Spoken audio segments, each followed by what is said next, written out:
Hacía un buen autorreforzamiento. Si alguien afirmara, mi pareja me elogia muy pocas veces, no suele darme gusto, no se preocupa por mi salud, me dedica poco tiempo y casi nunca me expresa afecto, estaríamos de acuerdo en dudar de que exista realmente un sentimiento de amor. De manera similar, si nunca te refuerzas ni te premias a ti mismo, si no te dedicas tiempo, si no te expresas afecto, tu autoestima será nula o insuficiente. El amor propio, en principio, no debería ser muy distinto de querer a otros, al menos en su modus operandi básico. Por ejemplo, porque el tiempo libre parece ser un efecto residual, algo que sobra después de las obligaciones y que muchas veces no sabemos ni qué hacer con él.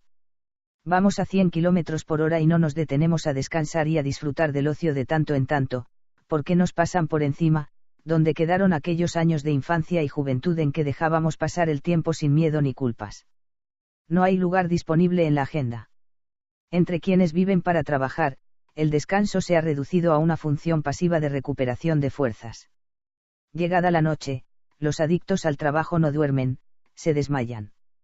Disponemos de tiempo para los hijos, la pareja, los padres, los suegros, los vecinos, los amigos, pero no se nos ocurre utilizar un rato libre en beneficio propio y a solas.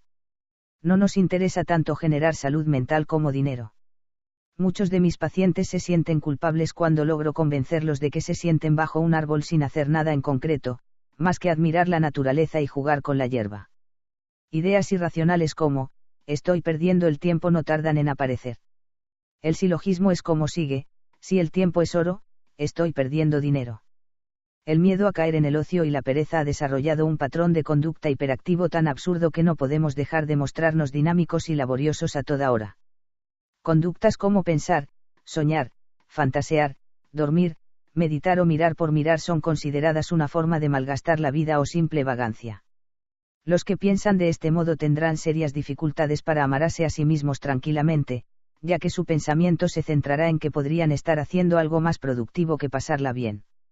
Es absurdo que el propio yo ocupe el último lugar de la expresión de afecto que somos capaces de dar. Vivimos postergando las gratificaciones que merecemos y nos decimos, algún día lo voy a hacer, pero ese día no suele llegar. Mañana empiezo más, mañana empiezo más, mañana empiezo igual a procrastinación. Un paciente que adoraba la música me decía que había comprado un saxofón para cuando se jubilara, tendré tiempo libre, decía, para interpretar lo que quiera. Realmente me preocupé por el aplazamiento y le respondí que cuando estuviera viejo y jubilado era probable que no tuviera suficientes pulmones para soplar. Desde niños se nos inculca que el autocontrol y la postergación de lo placentero son de las características que nos diferencian de los animales menos desarrollados. Pero esto no debe tomarse como una premisa de vida o muerte. Posponer los reforzadores puede ser una habilidad importante al seguir una dieta, para dejar de fumar o intentar no ser agresivo, pero si hacemos de la postergación del placer sano una manera de vivir, estaremos haciéndole el juego a la depresión, y nuestra existencia irá perdiendo lentamente su lado positivo. El costo será la insensibilidad y la pérdida de la capacidad de asombro. Estar con el freno de emergencia puesto las 24 horas, tratando de ser prudente, adecuado, conveniente, medido y sensato, te llevará al letargo afectivo y a la apatía absoluta por las cosas que podrían acercarte a una vida más plena. Perderás la capacidad de vibrar y de emocionarte, crearás una coraza y te acostumbrarás a lo rutinario, la diversión y la felicidad te parecerán molestas. Muchas personas se sienten irresponsables y se exceden o caen en ciertas tentaciones ingenuas y no violatorias de ningún derecho, como darse más gusto. Simplemente han desarrollado la creencia irracional y restrictiva de que recompensarse a uno mismo es un vicio ególatra sumamente peligroso, así se mantengan dentro de límites inofensivos y saludables. Filosofía hedonista.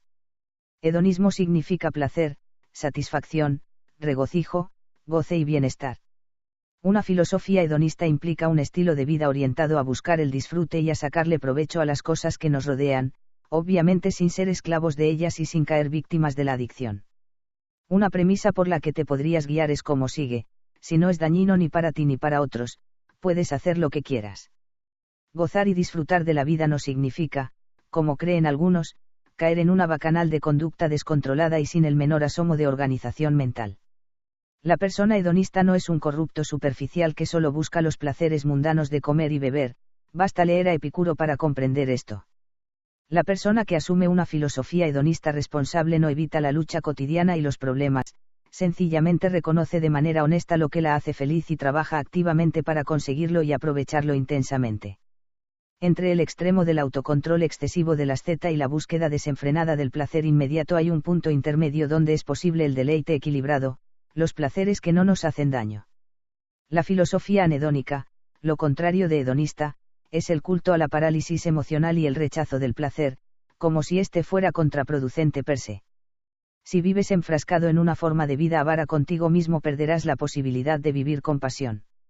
Es imposible aprender a quererte a ti mismo si no aceptas vivir intensamente.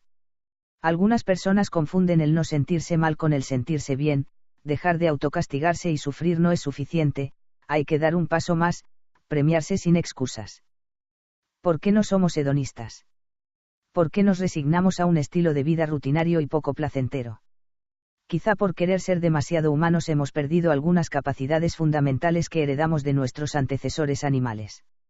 El desarrollo de la corteza cerebral y del lenguaje, si bien ha permitido evolucionar en muchos aspectos, nos ha alejado del legado primitivo/instintivo de nuestro pasado evolucionista, al menos en dos factores principales, la conducta de exploración y la capacidad de sentir.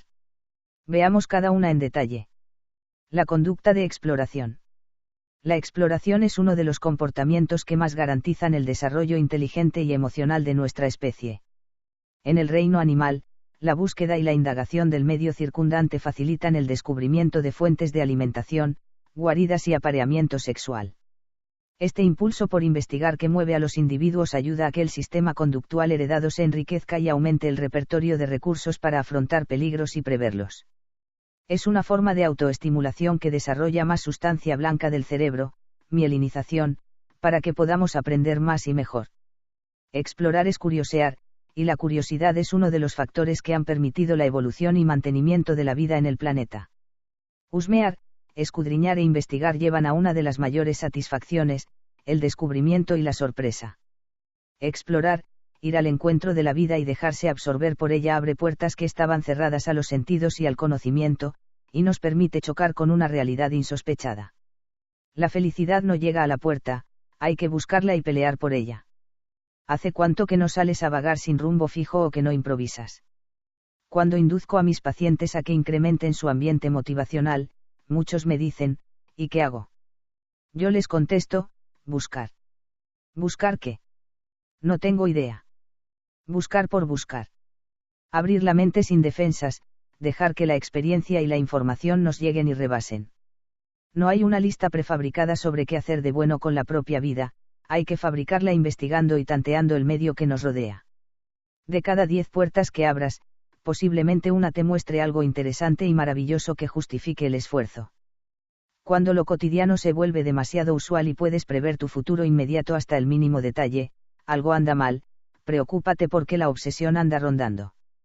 Dicho de otra forma, cuando lo común y corriente se vuelve ritual, es hora de explorar, y cuanto más predecible sea tu vida, mayor será el aburrimiento. Necesitas desacostumbrarte de lo que te rodea y construir tu propia ecología, un ambiente motivacional que te seduzca para convertirte en un investigador de tu propia vida. Si has perdido la capacidad de exploración, debes recuperarla. De otro modo, jamás podrás acercarte a una filosofía hedonista y el amor propio será una carga. La capacidad de sentir, siento, luego existo. El segundo factor que interfiere con un estilo de vida placentero son los bloqueos en la capacidad de sentir. Algunas personas solo perciben lo evidente. Por ejemplo, si están en las cataratas del Niágara, solo verán mucha agua, y frente a un bello vitral del medioevo no verán más que un vidrio pintado. El atardecer les recordará que llegó la hora de dormirse, una mañana de sol les hará anticipar un día caliente, y la lluvia solo los impulsará a buscar un resguardo para no mojarse. Los sentidos primarios han sufrido, sin lugar a dudas, un adormecimiento. El olfato y el tacto han ido perdiendo importancia adaptativa para nuestra especie, pero son fuentes de placer si se reactivan, habrá algo más impactante que catar a la persona amada. La parte del cerebro encargada de procesar los sonidos se ha especializado en decodificar el lenguaje hablado y ha perdido capacidad para detectar y discriminar otros ruidos de la naturaleza. El sistema de procesamiento de la información humano tiene dos formas de operar, una es voluntaria o controlada, la otra, automática o no consciente. La primera depende de aquellos estratos más desarrollados del sistema nervioso central, el hemisferio izquierdo de la corteza cerebral, y procesa información lógica.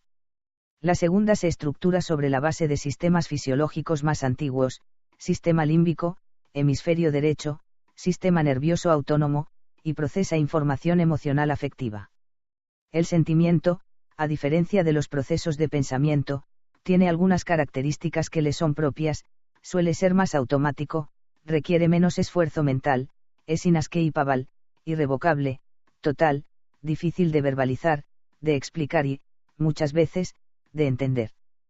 Cabe señalar que, si bien ambos tipos de procesamiento presentan características distintas, interactúan y se entremezclan permanentemente y, según el caso, habrá sin embargo predominio de uno u otro sistema. Con todo, es muy difícil que en el ser humano exista una emoción pura o una lógica totalmente libre de afecto. Lo anterior nos lleva a una interesante conclusión: si bien los sentimientos pueden poseer un canal propio para su reconocimiento y traducción, pueden verse obstaculizados o facilitados por la influencia de nuestros pensamientos.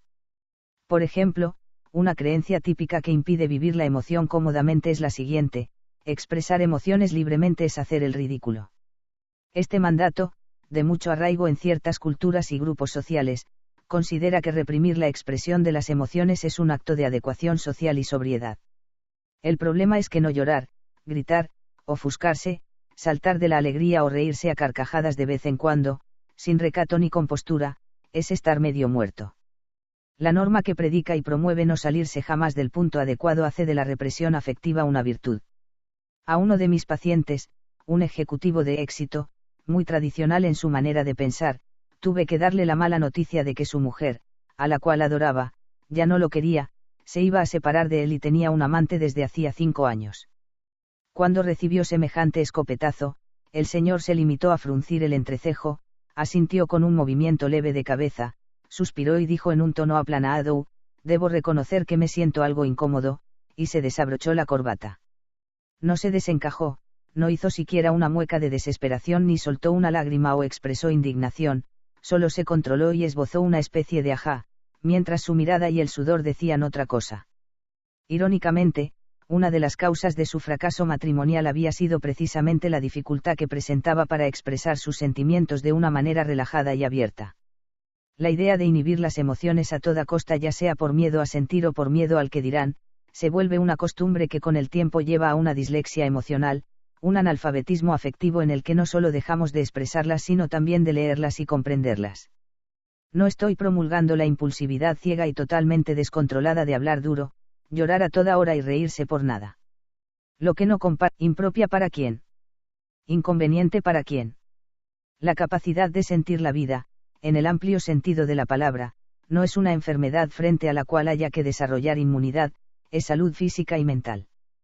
Puedes dejarte llevar sin límites cuando haces el amor, aullar si se te antoja, volar con tu música preferida hasta las 5 de la mañana, sin molestar al vecino, llorar frente a la Piedad de Miguel Ángel, gritar en un haz de la carretera por 5ª vez, abrazar efusivamente a un amigo, decirle 70 veces te quiero a la mujer u hombre que amas, aplaudir a rabiar en el concierto de tu músico preferido o sentir nostalgia frente a la foto de un familiar que se ha ido para siempre.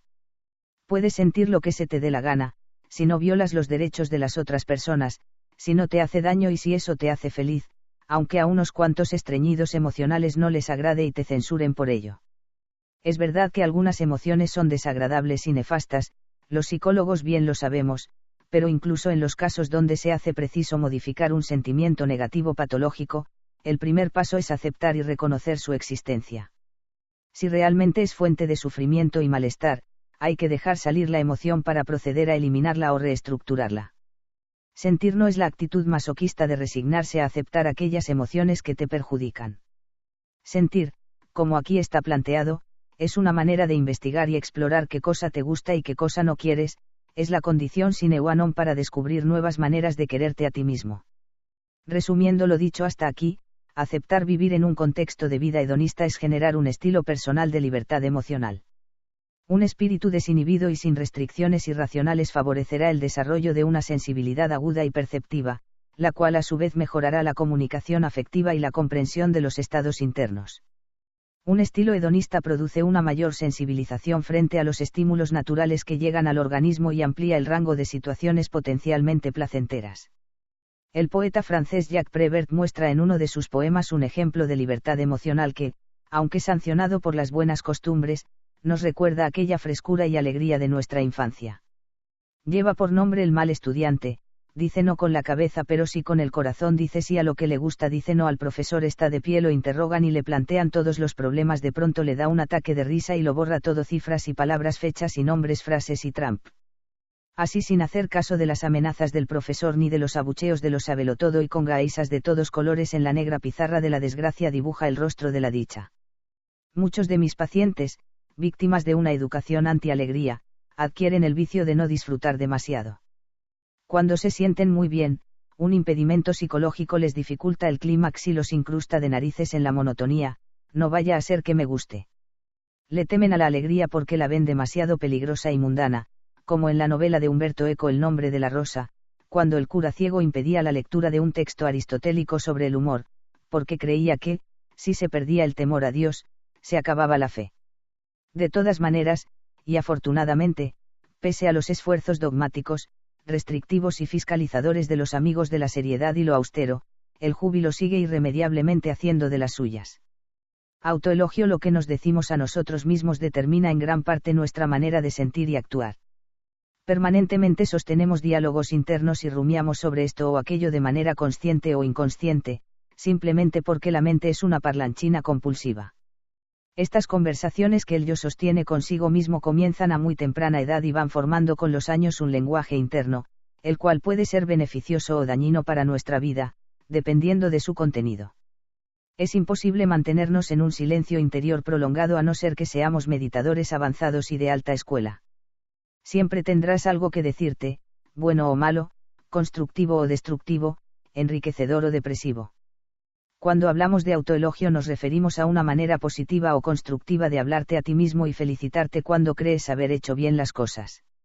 No hace falta que lo hagas en voz alta y en público, sería sancionado y duramente criticado, pero si puedes hacerlo en voz baja, nadie lo sabrá y será un idilio oculto de ti contigo. Los autoelogios, como que bien lo hice, estuve genial, o me gusta mi manera de ser, suelen ser tanto o más importantes para nuestra autoestima como los refuerzos externos.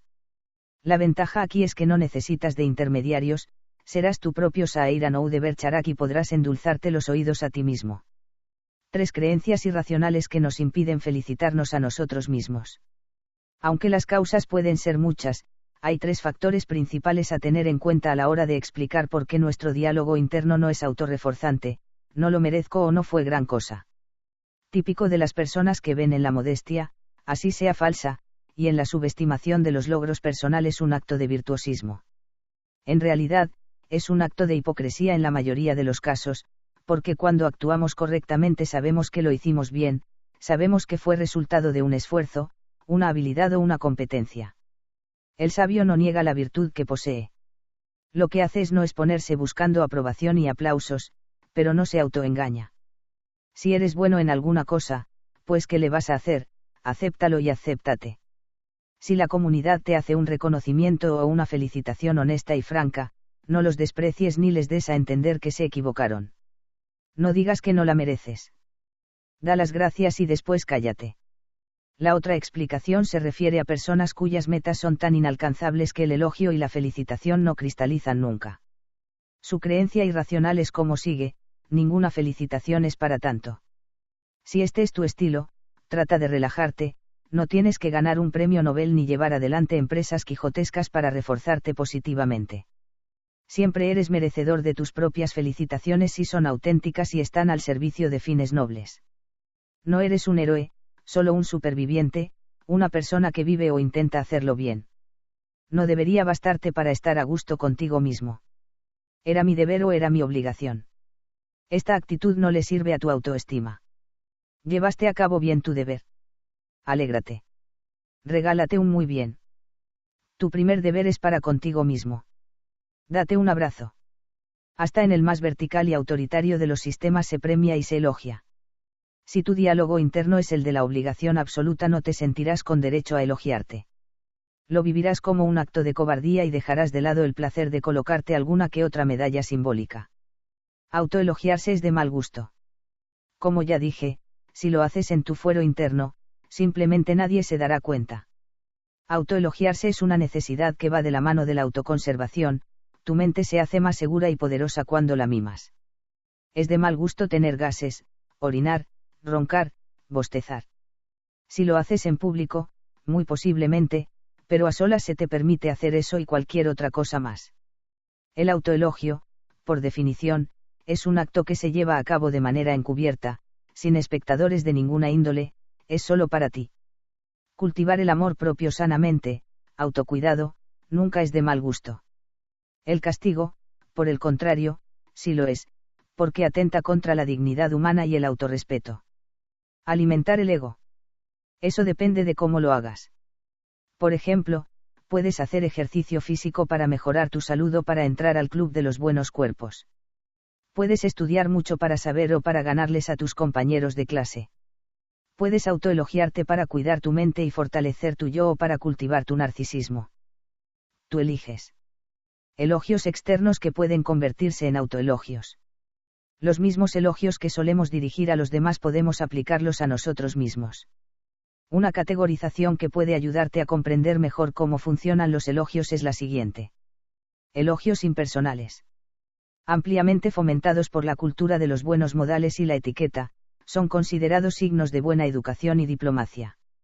Lo que se admira en estos casos son cosas materiales que posee el individuo, sin hacer mención de ningún atributo personal y sin involucrarse uno. Tu camisa es muy linda, tienes una hermosa casa o tu perfume huele muy bien.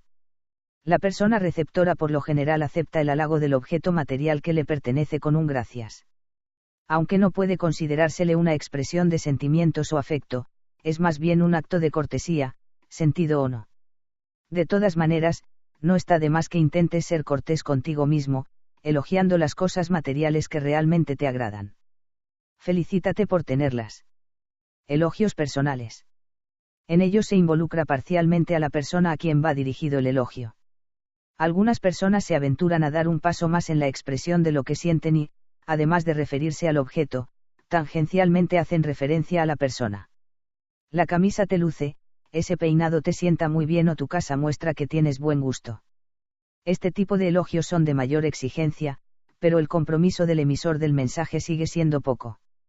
Puedes involucrarte en tus propios autoelogios, esta camisa me queda bien, definitivamente, mi casa muestra que tengo buen gusto, el traje de baño me sienta, hoy estoy muy bien vestido, sé elegir muy bien a mis amistades, etc. Elogios dirigidos a ciertas características de la persona. Aquí el compromiso del que dice el halago es mayor. Eres muy inteligente, tu cuerpo es muy bello, tu voz es espectacular, eres una gran persona o eres muy buen amigo. Como puede verse, el elogio va dirigido a rasgos, valores, características físicas o habilidades de otras personas. Busca qué cosas te gustan de ti, elógiate y, de paso, agradécete, como te agradecería cualquier persona que recibiera el halago. Elogios dirigidos a características de la persona donde el dador del elogio se involucra. Muy pocas personas son capaces de dar este tipo de halagos sin sentirse ridículos, nerviosos o inseguros, a no ser que sean personas muy cercanas y que les tengan confianza. Aquí el dador dice lo que le produce la persona.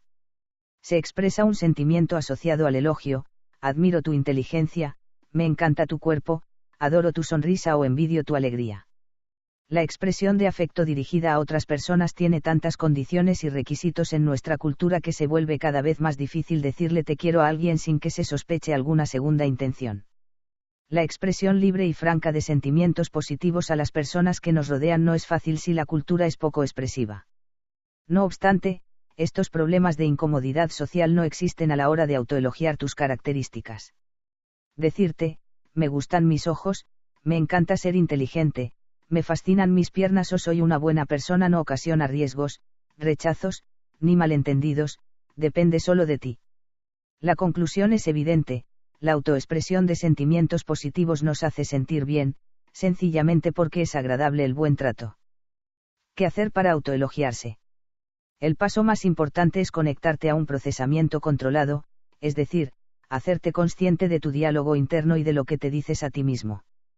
Puedes descubrir que no te dices nada, el éxito pasó inadvertido, o que te autocastigas, el éxito ha sido insuficiente para las aspiraciones que posees, lo debería haber hecho mejor. Recuerdo que, a los 20 años, mi nivel de autoexigencia en cuestiones académicas llegaba a límites absurdos. En esa época estudiaba ingeniería electrónica, una carrera que dejé cuando decidí ser sincero conmigo mismo. Lo importante es que, pese a la poca vocación por los cables y los chips, si mis calificaciones bajaban de 9 o 10 me deprimía profundamente. Mientras mis compañeros festejaban un 7 en álgebra, yo me castigaba, verbalmente, por un 8. La insatisfacción frente a mi propio rendimiento no daba cabida al autoelogio, porque desde mi óptica rígida era absurdo que un 6 o un 7 merecieran tanto festejo. Hoy he aprendido lo indiscutible, puedo felicitarme por lo que quiera, ya que cada uno fija sus estándares. Mi excesiva autoexigencia era perjudicial para mi salud mental, no solo me generaba estrés sino también insatisfacción y tristeza. El siguiente método te ayudará a adquirir la sana costumbre de autoelogiarte. Como ya dije, el primer paso es hacerte consciente de cómo te tratas y de lo que te dices a ti mismo. Esto se logra llevando un registro detallado durante 1 o 2 semanas, donde figure el comportamiento susceptible de autoelogio y lo que te dices después de realizarlo. B. El segundo paso es estar pendiente, ya sin anotar ni llevar registros, de si te elogias o no cuando haces algo bien hecho. En las etapas iniciales, el autoelogio debe ser en voz alta, a solas, para que te puedas escuchar, eso estuvo bien, genial, etc. C. El tercer paso consiste en autoadministrarte el autoelogio en voz baja, hasta que se convierta en pensamiento o en lenguaje interno. Hablarte a ti mismo en silencio, pensar bien de ti y decírtelo, susurrártelo a ti mismo. D. El cuarto paso es ensayarlo bastante, para que a través de la práctica se afiance y se vuelva automático, tal como hacemos cuando aprendemos a manejar un automóvil o escribir en la computadora. Insistamos en un punto, el autoelogio, como cualquier reforzador, tú eliges qué conducta vas a autoelogiar, pero si quieres mantener su capacidad motivadora, no lo utilices compulsiva y ciegamente. No lo malgastes. Autoelógiate cuando pienses que vale la pena, como un regalo especial. No es una dádiva que tienes que darte porque sí, sino un regalo que piensas que mereces. Un breve resumen sobre el autoelogio. Este diálogo encubierto, al cual solo tú puedes acceder, tiene una enorme influencia sobre tu manera de actuar y sentir. Estas autoverbalizaciones tienen el poder de hacerte sentir bien, el halago, el elogio y el trato respetuoso, o mal, el castigo, la burla, el menosprecio y el irrespeto. Cuando te dices a ti mismo, soy capaz y por tanto debo confiar en mí, te estás autoelogiando. Si te dices, soy el ser más ridículo del mundo, te estás faltando al respeto y tratando mal. Si el autoelogio sigue a un comportamiento positivo, este comportamiento se fortalecerá y tendrá mayor probabilidad de repetirse en el futuro. Aplícalo a todas aquellas conductas que creas que valen la pena y que te hacen crecer como ser humano. No te elogies por lo malo o por comportamientos que no son nobles, de esta manera solo alimentarás. Finalmente, el autoelogio tiene ventajas que le son propias, es rápido, económico, se puede aplicar cuando y donde uno quiera, no se ve, pero se siente, no es criticable por los extraños, es de uso exclusivo personal y, utilizado con cautela, no se desgasta. Darse gusto y premiarse. Esta es otra manera de expresarse afecto a uno mismo. Aunque parezca extraño, algo tan obvio, intrínseco al ser humano, se vuelve confuso y enredado para muchas personas. Uno de mis pacientes, un señor de edad avanzada que sufría de una depresión moderada, odiaba estar en su casa y no sabía por qué. Su queja era reiterada: entró a mi casa y me deprimo, me irrito, me pongo de mal humor. Finalmente decidí ir personalmente y conocer dónde habitaba el hombre, con el fin de hallar alguna causa que explicara su malestar. Mi exploración del lugar me llevó a descubrir varias razones, algunas en apariencia sin importancia, pero que realmente no favorecían el bienestar del anciano. Muchas de ellas, inexplicablemente, llevaban años estando en su ambiente y convivían con él como si fueran designios negativos inexorables, imposibles de eliminar. Por ejemplo, en el comedor, junto a la mesa, colgaba de la pared principal un enorme cuadro cuyo motivo eran 4 caballos aterrados y desbocados ante una gran tormenta que recordaba el Apocalipsis. El cajón de la mesa de noche, donde guardaba sus gafas, medicinas, etc., estaba mal ajustado y cuando lo quería abrir casi siempre terminaba en el suelo. La pintura de las paredes del dormitorio era de un mostaza penetrante, color que él decía no soportar. La mayoría de las toallas que se utilizaban en la casa eran apelmazadas y almidonadas. Debo comprar toallas, se prometía una y otra vez. Las cobijas eran cortas, así que se le enfriaban los pies por la noche. Le fastidiaba la nata en la leche, pero los coladores la dejaban filtrar. La cortina de la biblioteca no dejaba pasar suficiente luz, por lo que se le dificultaba leer. Una pequeña radio, que lo conectaba con el mundo, tenía problemas de sonido. Y la lista continuaba. Lo que sorprendía es que el hombre contaba con el dinero y los medios para cambiar estas cosas, pero no lo hacía. Se había acostumbrado a padecer las pequeñas e insufribles incomodidades de su entorno, o, dicho de otra forma, había perdido la capacidad de autorreforzamiento. Todos tenemos algo de mi anciano paciente, y a veces nos metemos tanto en el sufrimiento, que llegamos a considerar que ese es nuestro estado natural. Y no me refiero a dolores terribles e imposibles de controlar, sino a cuestiones simples y cotidianas que podrían modificarse en un santiamén. Algunos aceptan convivir con cosas que no quieren o que les disgustan sencillamente porque se sienten culpables al deshacerse de ellas. Apuesto a que en tu armario cuelga mucha ropa que no te agrada y no te pones, pero ahí sigue, zapatos pasados de moda, chamarras de cuando eras 2 tallas menor, camisas percudidas y cosas por el estilo. Todos sufrimos un poco de lo que se conoce como síndrome de Diógenes y guardamos cosas inútiles o absurdas, quizás en espera de la Tercera Guerra Mundial o vaya a saber de qué. Una amiga que tiene esta costumbre todavía almacena cuidadosamente unos manteles amarillentos y una espantosa vajilla que le regalaron el día de su boda y que nunca ha utilizado ni utilizará. Su cama cruje tanto que ella se despierta cada vez que se mueve. La razón que esgrime para no tirar la cama lo más lejos posible es la siguiente: no es tan horrible. Puedo soportarlo. Es que uno no debe vivir lo menos horrible, sino lo mejor posible. No es una cuestión de énfasis en lo horripilante o lo soportable que sea, sino de filosofía de vida. Y esto nos lleva al siguiente punto. La cultura del tacaño o cuando el ahorro se vuelve un problema. Muy cerca del síndrome de Diógenes se halla el culto al ahorro.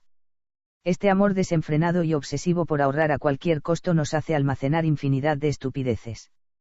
Un refrán dice: atesorar demasiado te hace vivir como pobre y tener un entierro de rico. No estoy defendiendo el descuido y la irresponsabilidad en el manejo de los bienes personales, la idea no es vivir unos cuantos años en la opulencia y los otros en la miseria más espantosa. El espíritu del ahorro es bueno si se vive con prudencia y moderación, y sin convertirlo en un fin en sí mismo, más bien se trata de una actitud previsora. Tener por tener te ubica del lado de los avaros, gastar por gastar, del lado de los derrochadores. Conozco personas ultra ahorrativas con el dinero que lo coleccionan como si se tratara de estampillas. En muchas ocasiones, aunque tengamos los recursos y la disponibilidad, dudamos en darnos gusto. A una de mis pacientes le gustaban mucho las fresas con crema, pero cada vez que compraba una porción de ellas se quedaba con ganas. Inexplicablemente, nunca había pedido 2 porciones o 3 o 4. Cuando le sugerí que se diera gusto, disfrutó mucho la tarea. Recuerdo que me dijo: ¿de verdad puedo hacerlo? Su razón para limitarse. El miedo a excederse. Otro señor, con problemas de autoestima muy marcados, solía comentarme que había traído de Italia unas aceitunas muy especiales y que le gustaría comérselas. Cada vez que abría la alacena veía unos cuantos tarros hermosos, grandes y repletos de aceitunas negras y se contenía. El problema radicaba en que cada vez que le insinuaba a su esposa que se las comieran, ella lo miraba algo extrañada porque no consideraba que fuera una ocasión especial que justificara probarlas, pues eran caras y de edición limitada. En una consulta, al ver su preocupación, le sugerí que rompiera sus esquemas, y los de su mujer, tomara uno de los tarros y se lo comiera con todo el placer posible, que las degustara, una a una, sin culpa ni arrepentimiento, como un niño travieso que rompiera alguna norma. Recuerdo que el hombre me miró con gran felicidad, como si yo le hubiera dado permiso, y agregó: gracias, gracias. Cuando su mujer arremetió contra él por haberse comido 2 tarros enteros él solo, el hombre respondió: fue sugerencia del doctor. La premisa es como sigue: si prefieres entregar tu dinero a las farmacias, los psicólogos y los médicos, no te des gustos y reprímete. La filosofía del que se apega demasiado al dinero y a las cosas no permite el autorreforzamiento.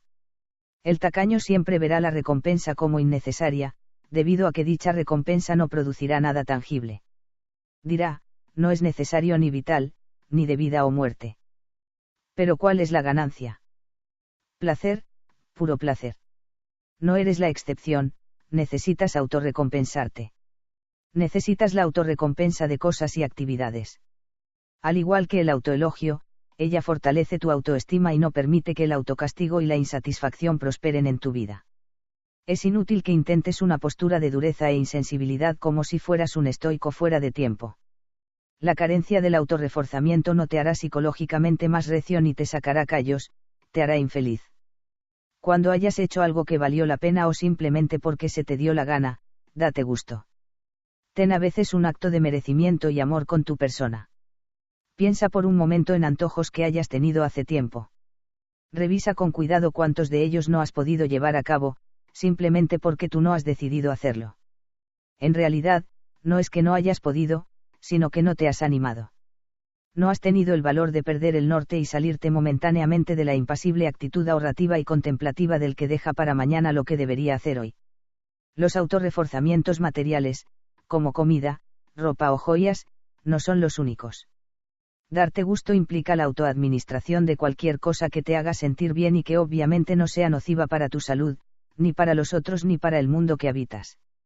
Hacer actividades que te agradan, o dejar de hacer algo desagradable, es otra forma de premiarte.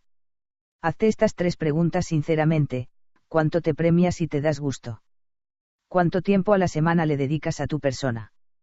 ¿Has construido un espacio motivacional agradable a tu alrededor? El que sabe quererse deja su marca en todas las cosas. Su territorio está diseñado por él y para él. Empieza por lo básico, revisa algunos aspectos de tu ambiente e intenta remodelar lo que te desagrada. Piensa, por ejemplo, en tu casa, tu vida social y tu recreación. Tu casa está acoplada a tus necesidades. ¿Cuántas cosas te molestan y pese a eso aún subsisten contigo? ¿Qué te gustaría hacer con tu habitación? ¿Cuántos amigos no son amigos realmente y siguen allí cumpliendo su papel? ¿A cuántos lugares concurres a los que no quisieras ir? ¿Cuántas comidas comes que te aterran, pudiendo comer otras cosas? ¿Planeas tu diversión? ¿Hace cuánto no sales a lugares que te agradan simplemente porque no hay tiempo o no es el momento? En fin, pregúntate si lo que has construido a tu alrededor contribuye a tu felicidad o a tu entierro en vida. Muchos dirán que no es fácil, que el siglo XXI nos lleva demasiado rápido, con estrés, consumismo y crisis de todo tipo. Pues con más razón debemos refugiarnos en un estilo de vida donde compensemos la adrenalina y generemos inmunidad con placer, así sea sencillo y mundano. No necesitas ser millonario para hacerlo. La autorrecompensa ayuda a este fin y está en tus manos. Aplícala. No a los cultos represivos. Como hemos visto hasta aquí, la autoestima puede fortalecerse por medio de varios recursos. Estos caminos de crecimiento, por influencia del aprendizaje social, se han visto obstaculizados debido a ciertas creencias irracionales. Hemos creado una especie de veneración por un conjunto de atributos, los cuales consideramos indispensables para sentirnos buenas personas. Hemos pensado que estas características típicamente humanas nos dignifican y enaltecen, nos colocan por encima de otras especies vivas y nos permiten ir por la vida de manera más digna. No obstante, la buena intención de nuestros antepasados, y sin dudar que tales virtudes existan, algunas de estas ideas se han llevado a extremos perjudiciales para nuestra propia autoestima y sensibilidad. Dichas ideas ritualistas son: el culto a la habituación, el culto a la racionalización, el culto al autocontrol y el culto a la modestia. Ellos pueden convertirse en enemigos de tu autoestima. La exaltación desproporcionada de estas 4 creencias nos lleva, tarde o temprano, al menosprecio y a la subestimación personal. Si las sigues al pie de la letra serás una persona estable y acoplada al medio y a las expectativas que la sociedad y las buenas costumbres esperan de ti. Pero algo estable también puede ser inmóvil, invariable, inconmovible, inalterable, definitivo y constante, algo así como un árbol o un monumento de granito. Su uso indiscriminado solo te llevará a la incultura del sentimiento y a la incapacidad de expresar lo que piensas y sientes. El culto a la habituación te impedirá innovar y descubrir otros mundos. No te posibilitará el cambio en ningún sentido, e irremediablemente quedarás a la zaga. El universo quedará reducido a un paquete de conductas, todas predecibles y establecidas de antemano. Habituarse es acostumbrarse, insensibilizarse, endurecerse. Sacar callo es útil en ocasiones, por ejemplo, en el combate, cuando se requiere espíritu de lucha y que seas valiente o te adaptes a situaciones complejas, pero hacer de ello un estilo de vida es anularte como persona. Confundirás lo nuevo con lo viejo, irás al norte queriendo ir al sur. ¿Cómo puedes recompensarte a ti mismo si has perdido el don de la sensibilidad y del asombro? El culto a la racionalización te convertirá en una especie de computadora ambulante. Filtrarás absolutamente todo sentimiento para evaluarlo y saber si es conveniente, adecuado o justificado. El procedimiento te servirá para evitar las malas emociones y mantenerlas a distancia, pero si lo exageras y quieres explicarte lo que no debe o lo que no puede explicarse, distorsionarás las emociones placenteras. Hay veces en que los porqués sobran. ¿Por qué te gusta un helado de vainilla o de chocolate? Lo más probable es que no tengas idea y lo más inteligente sería no profundizar en ello, a no ser que quieras convertir la experiencia de degustar un delicioso helado en el sentimiento amoroso será una partida de ajedrez o un problema que se debe resolver, el acto sexual, la yuxtaposición de dos órganos reproductores, un bello amanecer o atardecer será visto como la rotación de la Tierra en relación con el Sol, y así sucesivamente. No todo necesita explicación racional, así como no todo debe ser tomado con sentimentalismo de telenovela. Amo a mis hijas porque las amo, no porque sean buenas, lindas o inteligentes. Las amo y punto, lo que menos me interesa en ese amor son los porqués. Los cuestionamientos mal ubicados impiden una percepción completa y estructurada. Hay cosas que no están hechas para pensar, sino para vibrar con ellas, insisto, si no es dañino para ti ni para nadie. ¿Cómo recompensarte a ti mismo si todo debe pasar por la duda metódica y la falta de espontaneidad? El culto al autocontrol será un dique de contención para todas tus emociones y sentimientos. Temerás tanto excederte, que te olvidarás de sentir y gozar. Poco a poco te convertirás en un estreñido emocional. Como dije antes, un autocontrol moderado y bien discriminado es imprescindible para resistir a más de una tentación destructiva. Sin embargo, la clave para no alejarnos de la felicidad es evitar la contención absoluta que predican algunos. Nunca lloras. Entonces necesitas ayuda. Nunca te sales de control. Pues eres un lama iluminado o un reprimido al borde de un ataque de nervios. No dejas que la ternura aflore. Entonces debes visitar a un terapeuta. ¿Cómo sabe tu pareja que la amas? ¿Lo infiere o se lo demuestras? Te ríes a todo pulmón o en el mejor de los casos solo sonríes. Si estás en el segundo caso, necesitas ayuda. La vida es una tensión interior entre los quiero y los debo y no debo, y la sabiduría está en mantener el equilibrio necesario para discernir cuándo aflojar el freno de emergencia y cuándo no, cuándo ceder y cuándo mantenerse firme ante los principios. Repito, no sostengo que mantener cero autocontrol sea la mejor salida, pero me preocupa de igual manera intentar obtener 100% de autocontrol todo el tiempo y a toda hora, como es típico en los perfeccionistas y las mentes rígidas. La indolencia y el dejar hacer generalizado te hacen vulnerable a cualquier adicción, el culto al autocontrol no te deja respirar, te roba vida. ¿Cómo recompensarte a ti mismo si estás encapsulado y ves en el sufrimiento algo que aguantar, o incluso algo de que enorgullecerte, y no algo que eliminar? El culto a la modestia te llevará a no valorar tus éxitos y esfuerzos. No hablo de alardear sobre tus logros, restregárselos a los demás en la cara y pavonearte con ellos, a lo que me refiero es al autorreconocimiento de tu propio potencial, sin excusas ni disculpas. Si escondes tus fortalezas en busca de la aprobación eres doblemente irracional, te niegas a ti mismo tu lado bueno y necesitas del visto bueno de los demás para funcionar. ¿Acaso te avergüenzan tus fortalezas y virtudes? La humildad nada tiene que ver con los sentimientos de minusvalía o la baja autoestima, el humilde se estima a sí mismo en justa medida. La justa medida significa, ni desmedidamente ni desconociendo las propias fortalezas. La virtud no es ignorancia de uno mismo. Si la modestia extrema se interioriza y se incrusta en la mente como un supuesto valor, tendremos dificultad para dejar avanzar nuestras capacidades de manera positiva. Incluso algunos se sienten culpables o incómodos de ser muy buenos en alguna actividad y desarrollan lo que se conoce como la falsa modestia, que es peor, porque implica mentir sobre uno mismo. Sin vanidad ni egolatría, Deja que tus virtudes sigan su curso, no las disimules, disfrútalas, sácales el jugo, llévalas a cabo con pasión, aunque se noten mucho. ¿Cómo recompensarte a ti mismo si ocultas tus valores? Que tu tradicionalismo permita algunos cambios, que tu modestia deje escapar uno que otro autorreconocimiento, que tu razón deje de vez en cuando jugar a las emociones, que tu autocontrol te permita un desliz, que tu presupuesto se salga de tanto en tanto de lo previsto. Date la libertad y un espacio para moverte. Concédete permisos de actuar, buenos permisos. Decir no a los cultos represivos significa reconocer que, si determinados valores se llevan demasiado lejos, afectarán tu autoestima y te volverán más proclive a un sinnúmero de trastornos.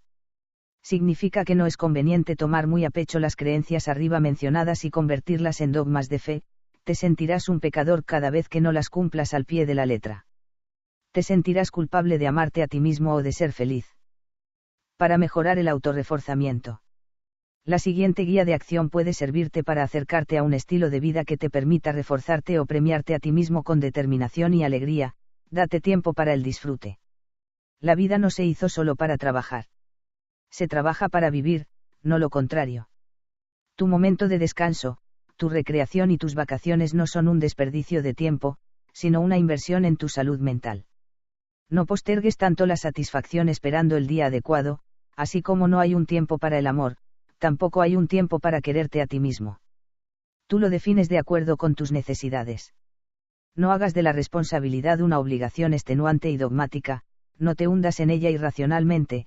Hay momentos para la obligación sesuda e impostergable y hay otros donde sobran los debería, las reglas y las exigencias sin sentido. No le tengas miedo al disfrute, tu alegría es la alegría del universo, dicen los místicos. Dios la pasa bien cuando tú la pasas bien. Decide vivir hedonistamente. Acepta que la búsqueda del placer es una condición del ser humano. Ser hedonista no es promulgar la vagancia, la irresponsabilidad o los vicios que atenten contra tu salud, es vivir intensamente y ejercer el derecho a sentirte bien y exprimir al máximo cada momento agradable. Sería inhumano contigo mismo negarte esta posibilidad. Haz un alto en el camino y piensa qué te motiva de verdad, qué te gusta y qué no, y si en el andar monótono y plano no te has olvidado de conectarte con tus emociones positivas. Recuerda las veces que innecesaria e irracionalmente has evitado buscar el placer por creer que no era lo correcto o por miedo a excederte. O peor, cuántos momentos de felicidad has perdido por creer que no los merecías. Busca en tu interior la pasión olvidada, aquella que no se extingue y que se empecina en que tu ser haga de las suyas. Si potencias tus experiencias placenteras, se abrirán nuevos horizontes y te harás inmune a la peor de las enfermedades, el aburrimiento. No racionalices tanto las emociones agradables. La idea no es negar la importancia del pensamiento, de hecho, tu manera de pensar tiene influencia directa sobre tus sentimientos. El problema es que, si intentas explicarte y comprender permanentemente los sentimientos, los obstruyes sin remedio, obstaculizas su fluidez, los inhibes, los distorsionas e impides su normal desarrollo. Sal un día a caminar con la sencilla idea de escuchar los ruidos que te ofrece el lugar que habitas. Escucharás de todo, crujidos, voces distantes, el taconeo de una tabla movida por el viento, un carro lejano, algún pájaro, la brisa. Un idioma entendible, pero inadvertido para una mente experta en el lenguaje hablado. En los recorridos diarios, mira con detalle las cosas que conviven contigo, un cartel, una puerta, la pintura descolorida de las aceras, un arbusto, la cara de las personas, el ajetreo natural del mundo al que perteneces. Estás en él. Cuando mires, no seas un inquisidor evaluativo, solo mira y déjate llevar. Si te sientas a comer, disfruta de tu comida como si fueras un gourmet experimentado sin título que lo avale, solo el sabor, únicamente el sabor. Demórate un poco más en degustar los alimentos, saboréalos y déjalos en tu boca hasta que las papilas los asimilen. Comer no es masticar y tragar. No comas solo para no morirte de hambre, paladea y estimula la sensación del gusto, métete en él, siéntelo desde dentro. No necesitas un banquete, cualquier alimento, por más sencillo que sea, puede convertirse en un manjar. Igualmente, baja los umbrales de resistencia y recupera tu olfato. Oler no es de mala educación. Y no solo me refiero a olfatear un buen vino o un perfume de marca, sino todo aquello que valga la pena, como la comida, aunque digan que no es correcto, las flores, el pelo, la brisa, los caballos, el amanecer, el humo, lo nuevo, el plástico, lo limpio, lo sucio. El olfato es uno de los principales recursos de las personas sensuales y sibaritas. El universo entero es sensual, todo entra por tus sentidos, todo explota frente a ti para que te apropies de ello por el canal que sea. Finalmente, la totalidad de tu cuerpo posee la facultad de sentir mediante el tacto. Tu piel es el mayor de los sensores. Desgraciadamente, debido a su relación con la actividad sexual y a la actitud asumida por muchas religiones, ha sido históricamente el más castigado y censurado. No temas a tu piel, ella te pondrá en relación con un mundo adormecido por el uso de la ropa, la vergüenza y los tabúes. Te permitirá establecer un contacto más directo y a veces más impactante del que te produce ver o oír, ya que su estructura es más primitiva e intensa, nadie te abraza a la distancia, por más que el Internet insista. El sentido del tacto no solo te posibilita tocar a una persona, una superficie tersa o áspera, algo frío o caliente, sino también ser tocado por otro ser humano o por cualquier objeto. La piel no tiene un significado ofensivo y vulgar, como quieren los mojigatos, a ellos también les gusta tocar y ser tocados, así se den golpes de pecho. Cuando acaricies a alguien, concéntrate en lo que sientes, en el roce, en el empalme directo. Déjate llevar por la química, por cada membrana y cada poro que se abre y responde maravillosamente al estímulo que lo provoca. Juega con tus dedos lentamente, deslízalos, apóyalos, retíralos, es fisiológicamente encantador. Camina descalzo, revuélcate en la hierba, abraza algún árbol solitario, y cuando luego te bañes, no te seques inmediatamente, busca algo que jamás hayas tocado y hazlo. El contacto físico es la mejor manera de comunicar afecto, no necesitas hablar ni justificar ni elaborar ni explicar nada. Todo lo que tienes que decir queda dicho cuando lo haces genuinamente. Activa el autoelogio y ponlo a funcionar. ¿Temes felicitarte? ¿Te parece arrogante o pueril? ¿O quizá piensas que no lo mereces? Pues si no lo haces, estarás descuidándote. Autorrecompensarte te renueva el espíritu y hace que tu organismo se anime a seguir viviendo mejor. Cuando logras obtener algo que para ti era difícil o te has atrevido a vencer un miedo que te incapacitaba o afrontar una situación en la cual te sentías inseguro, no actúes como si nada hubiera pasado. Abrázate, date un beso y reconócete como el principal artífice. Susúrrate algo al oído que resulte gratificante, bien. Fui capaz, o me comporté valientemente, o estuve genial. No tengas miedo, autoelogiarte de manera justa y merecida no te convertirá en un narcisista insoportable. Simplemente hará de ti una persona más fuerte y más segura, contribuirá a que funciones mejor contigo mismo. Ocurre a diario, hay gente que se odia, que no se soporta, que se autosabotea, que vive en discordia con lo que es, que no se tiene confianza, tal como podría ocurrir en cualquier relación interpersonal. Autoelogiarse es establecer una buena relación intrapersonal. Debes elegir, tu propio ser enfrentado a sí mismo, guerra interior, o tu propio ser como amigo de sí mismo, paz interior. No escondas tus atributos ni reniegues de ellos, perdón, soy inteligente, no quise ofenderte con mis logros.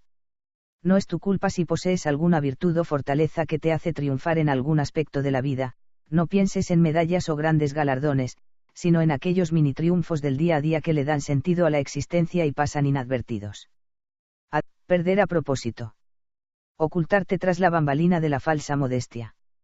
Negarte a ti mismo.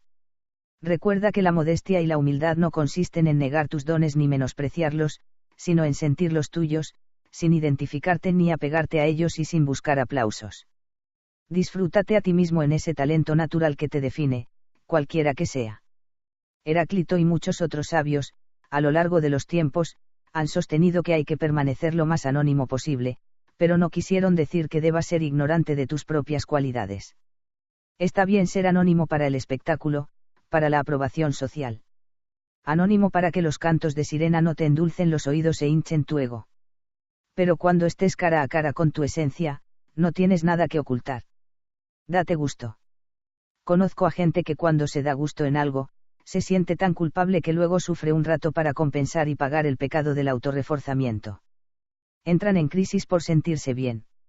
No hablo de ser un adicto al placer y gastar el dinero que uno no tiene o hacer lo que no se debe hacer. Me refiero a rodearnos de cosas que nos gustan. La gente mezquina con ella misma suele serlo también con los demás, y por eso vive amargada.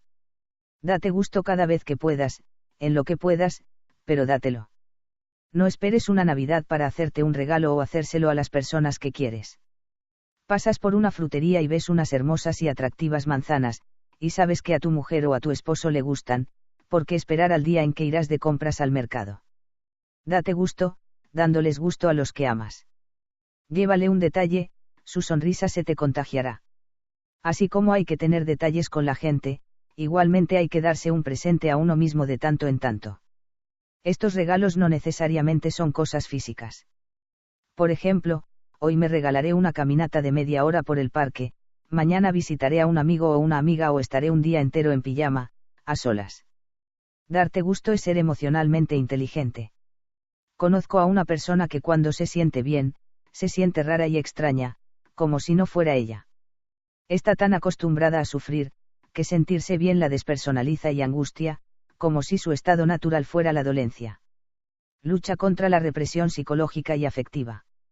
Grábatelo en la cabeza, no hay felicidad si la represión se ha instalado en tu mente. La contención generalizada empequeñecerá tu vida, le quitará la posibilidad de descubrir y descubrirte. Suéltate. Deja que fluyan tu creatividad, tu corazón, tu mente. Si a la gente no le gusta verte emocionalmente libre, es su problema. ¿Hace cuánto que no eres espontáneo y verdaderamente expresivo? Ser reprimido, hipercontrolado, autocrítico, perfeccionista, solemne, grave, severo, racional o intelectual trascendente hasta la médula es un síndrome, no un valor. Hay que tener pasión por vivir, hacerle el amor a la vida. Uno de mis pacientes tiene sexo con su mujer los mismos días del mes, en la misma posición y en el mismo lugar. Demasiados mismos.